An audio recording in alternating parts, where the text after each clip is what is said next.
যখন কোনো বান্দা সূরা ফাতিহার একটা করে আয়াত বলে আলহামদুলিল্লাহি রাব্বিল আলামিন, সঙ্গে সঙ্গে আল্লাহ জবাব দিয়ে বলেন হামিদানি আবদি, বান্দা তুই আমার প্রশংসা করলি।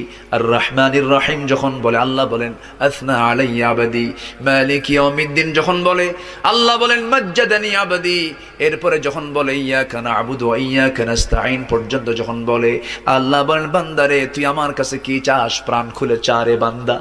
ইহদিনাস সিরাতাল মুস্তাকিম থেকে শুরু করে নিয়া ওয়ালাদ-দাল্লিন পর্যন্ত যখন বান্দা বলে তখন আল্লাহ বলেন বান্দা নামাজের মধ্যে এমন প্রেমের খেলা খেললি বান্দা, তুই যা চাইলি সব আমি আল্লাহ কবুল করলাম।